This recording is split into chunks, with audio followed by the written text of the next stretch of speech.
অন্তরক জ্যামিতি, differential geometry. অন্তরক জ্যামিতি হলো জ্যামিতির এমন একটি শাখা যেখানে অন্তরক ক্যালকুলাসের সাহায্যে বক্ররেখা সমূহ এবং তল সমূহ অধ্যয়ন করা হয়। অর্থাৎ জ্যামিতির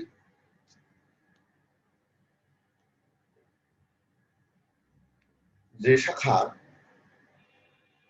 ডিফারেনশিয়াল ক্যালকুলাসের সাহায্যে বক্ররেখা সমূহ এবং তল সমূহ অধ্যয়ন করা হয় তাহাই অন্তরক জ্যামিতি।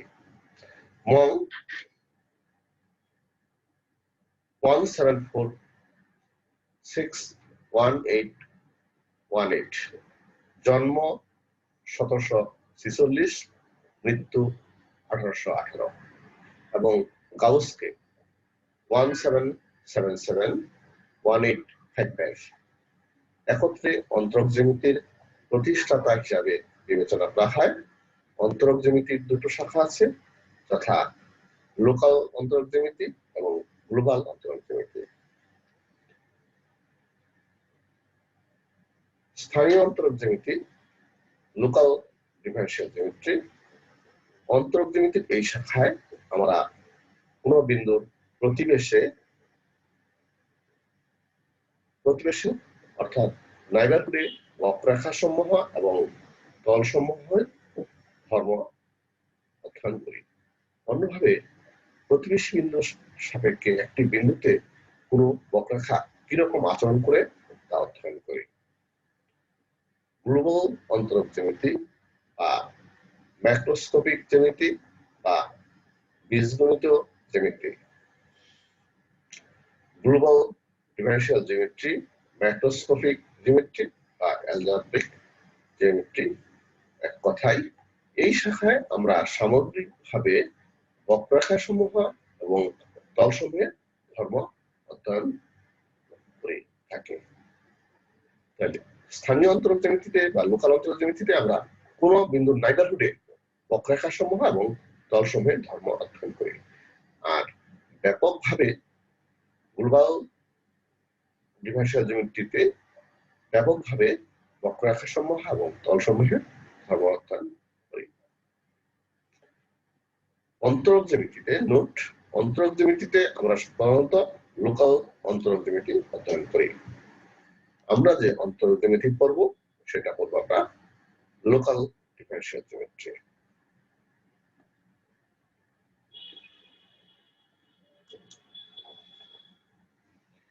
এক চলকের vector function, vector function of one variable. কোন ফাংশনের ডোমেইন একটি বাস্তব সংখ্যার সেট এবং রেঞ্জ একটি ভেক্টর সেট হলে ফাংশনটিকে ভেক্টর ফাংশন বলা হয়। কোন স্পেস R3 হবে, আর সুপারস্ক্রিপ্ট 3 এর যে কোনো বিন্দু XYZ এর জন্য ভেক্টর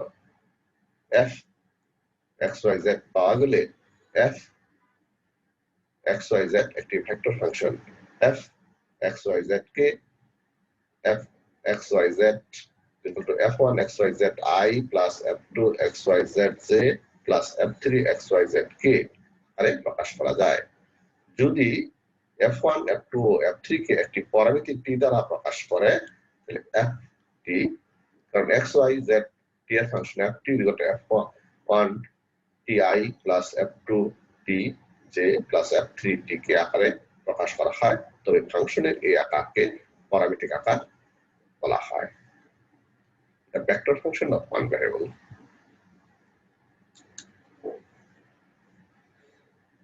স্পেসে বক্ররেখা, কার্ভস ইন স্পেস।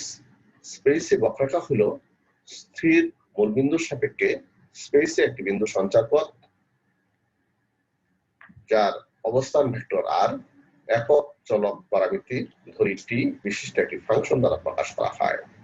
যদি এই বক্ররেখা সমতলে অবস্থিত হয় তবে তাকে সমতল বক্ররেখা বলে। যদি এই বক্ররেখা কোনো সমতলে অবস্থিত না হয় তবে তাকে বক্র বা পেঁচানো বা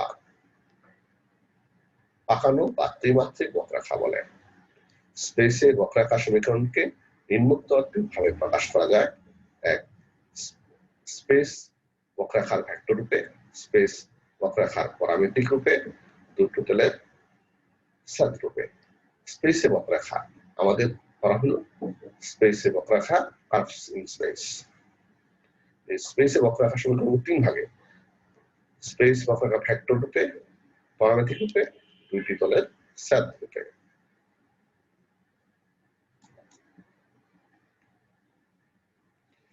স্পেসে বক্রাকার ভেক্টর আকার, vector representation of space curve. মূলবিন্দু ও এর সাপেক্ষে তিন মাত্রার ইউক্লিডীয় জগতে বক্ররেখা হলো একটি বিন্দুর সঞ্চারপথ যার অবস্থান ভেক্টর আর, একটি একক প্যারামিটার টি এর ফাংশন, একটি বিন্দু পি এর কার্টেসীয় স্থানাঙ্ক এক্স ওয়াই জেড কে আর এর উপাংশ বলা হয় যা প্যারামিটার টি এর ফাংশন। এভাবে R vector equal to X T I plus Y T J plus Z T K বা সংক্ষেপে আর এক্স ওয়াই জেড বা আরো সংক্ষেপে R equal to R T space বক্ররেখা প্রকাশ করে। উদাহরণস্বরূপ এটি বক্ররেখা সমীকরণ 1 r equal to T square T cube, মানে r সমান সমান T I plus T square J plus T cube K. এটা এইভাবে লেখা যায় r সমান সমান 3ti plus 3t square j plus 5t square k. Number 3,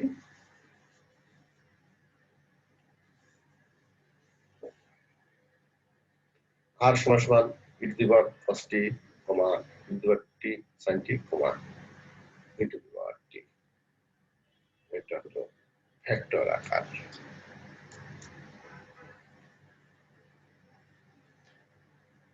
space বক্রাকার প্যারামেট্রিক আকার, parametric representation of space curve. বক্রাকার প্যারামেট্রিক সমীকরণ হলো x equal to xt, y equal to yt, z equal to zt, যেখানে x y z হলো a less than to t less than to b মানের জন্য একটি একক বাস্তব প্যারামিটার t এর বাস্তব মানের ফাংশন। উদাহরণস্বরূপ একটি বক্রাকার সমীকরণ x সমান সমান cos t, y equal to sin t, z equal to twice t, মানে x y z প্রত্যেকই t এর ফাংশন। সি দুটি তলের সেতাকার as intersection of two surfaces, একটি স্পেস বক্ররেখা দুটি বক্রতলের সাদ দ্বারা প্রদত্ত হতে পারে, যাদের সমীকরণ f1 xyz equal to 0 এবং f2 xyz equal to 0 হলে বক্ররেখার সমীকরণ হবে এই দুটো একত্রে লিখলে তোমার বক্ররেখার সমীকরণ হবে। উদাহরণস্বরূপ যদি f1 xyz একটি গোলক প্রকাশ করে এবং f2 xyz একটি সমতল প্রকাশ করে, তবে সমীকরণ দুটি একত্রে একটি বৃত্ত প্রকাশ করবে যা প্রদত্ত সমতল দ্বারা প্রদত্ত গোলকের সেট। একটি গোলককে একটি সমতল দ্বারা সেট করলে একটি বৃত্ত উৎপন্ন হয়।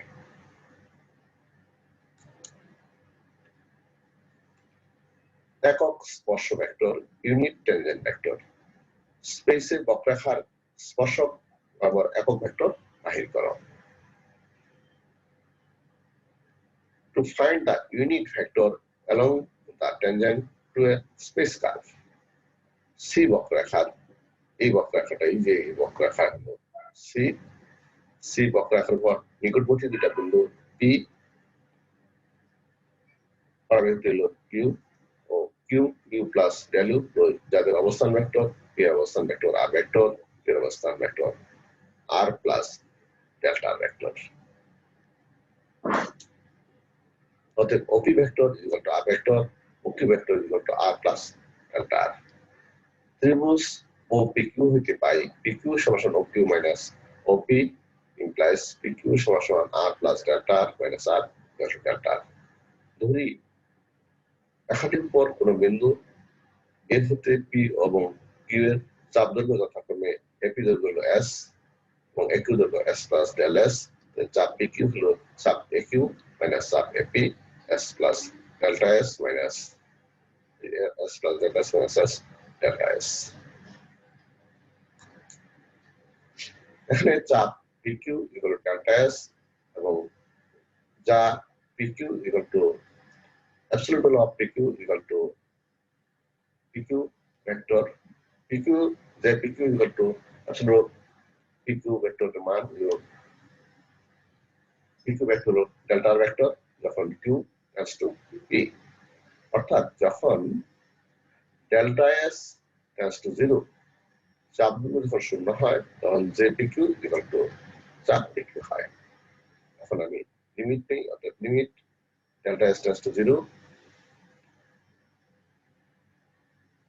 ডেল্টা R ভেক্টরের মান সমান সমান ডেল্টা S ভাগ করলে 1 তাহলে ডেল্টা S equal to 1 ইয়া হইতে সিদ্ধান্ত নেওয়া যায় যে ডেল্টা dr বা ds বা r প্রাইম একটি একক ভেক্টর এটা একটা একক ভেক্টর যা p বিন্দুতে স্পর্শ বরাবর অবস্থিত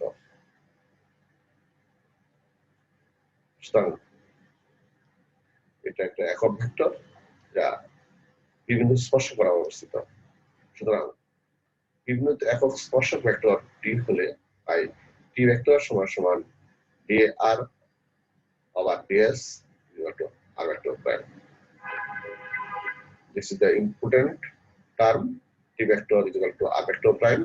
পরবর্তীতে আমরা এটা খুব ব্যবহার করব note dr over ds equal to t vector তাহলে এটার মডুলাস মান 1 ds equal to modulus dr ds d theta is equal to modulus dr d theta.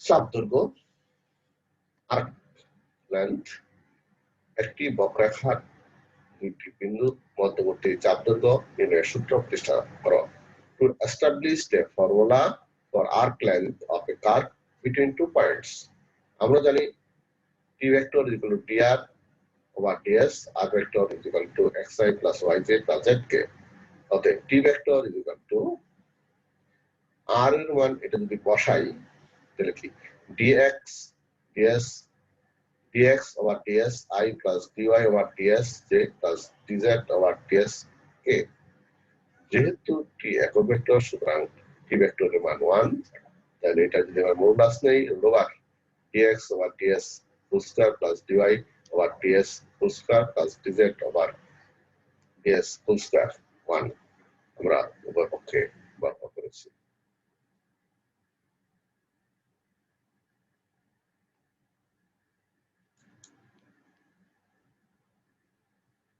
implies chain rule dx over du into du ds whole square plus dy du into du ds whole square plus dz du into du ds whole square is equal to 1 তাহলে আমরা এটা দুটোর উপর এটা whole square এটা whole square প্রত্যেকটা সূত্রকরণ ফেলে আমরা কমন নিব du ds whole square common নিয়েছি তাহলে আমরা যদি করি সাইড সিরিজ করি তাহলে পাই ds over du whole square আবার r সমান সমান xi plus yj plus zk dr over du dx dui plus dy duz dz duk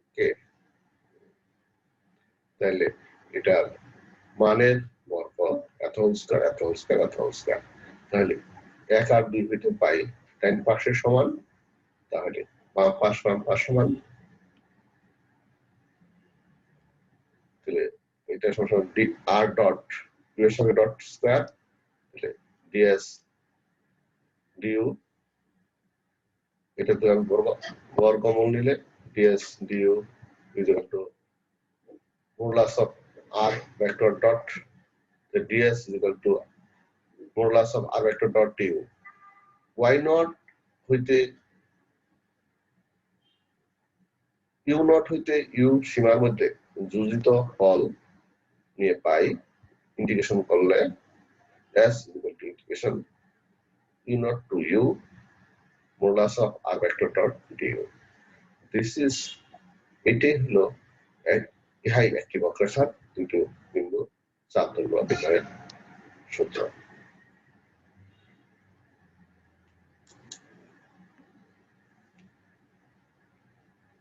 x is equal to 3 cos hyperbolic twice u, y সমান 3 sin hyperbolic twice u, z is equal to 6u, বক্ররেখার u is equal to 0 হইতে u is equal to pi পর্যন্ত চাপ দৈর্ঘ্য নির্ণয় করো। Find the arc length of the curve x is equal to 3 cos hyperbolic twice u, y is equal to 3 sin hyperbolic twice u, z is equal to 6u from u is equal to 0 to u is equal to pi. প্রদত্ত বক্ররেখার parametric সমীকরণ হলো x এত y এত z এত দেওয়া আছে। আমি u এর সাথে ডিফারেন্সিয়েট করব, cos hyperbolic প্রয়োগ করলে sin hyperbolic, cos hyperbolic করলে sin hyperbolic, আর twice করলে 2 6 sin hyperbolic ডিফারেন্সিয়েট করলে cos hyperbolic এটা। আমরা জানি modulus of r dot square is equal to x dot square plus y dot square plus z dot square. এখন x dot square y dot z square এটা বর্গ 36 কোণ গেলে তো 1 plus sin hyperbolic cos hyperbolic square, আমরা জানি cos hyperbolic square is equal minus sin hyperbolic square is equal to 1, তাহলে 1 plus sin hyperbolic square is equal to cos hyperbolic square, তাহলে 1 plus sin hyperbolic square 1 plus sin hyperbolic square twice is equal to cos hyperbolic square twice u, তাহলে এটা 2 cos hyperbolic square twice u 72, যেহেতু বর্গমূল করেছে তাহলে 72 এটা বর্গমূল হবে, বর্গমূলের রেজাল্ট হবে 6 root over 2, এই জায়গায় root over দেওয়া হয়নি, cos hyperbolic twice u, তাহলে r dot modulus of r dot is equal to 6 root over 2 cos hyperbolic twice u। ধরি s হলো নির্ণয় চাপ দৈর্ঘ্য, সুতরাং আমরা পাই s is equal to integration u naught to u modulus of r dot du, তাহলে যে u naught হলো 0 আর u হলো পাই 6 root over 2 cos hyperbolic twice u du, তাহলে আমি এটা বাইরে নিয়ে আসলাম 6 root over 2 কমন, এটা বাইরে নিয়ে আসলো 0 to pi cos hyperbolic twice u du, cos hyperbolic twice u করলে sin hyperbolic twice u ভাগ 2 sin hyperbolic twice u ভাগ 2 0 to pi, তাহলে এটা মান বসাইলে আসতেছে sin hyperbolic twice pi আর 0 বসাইলে 0, তাহলে এটা আসতেছে 2 কাটা গেলে 3 over 2 sin hyperbolic twice pi, এটা হলো চাপ দৈর্ঘ্য। ওকে, খুদা হাফেজ, সবাই ভালো থাকবে, ধন্যবাদ।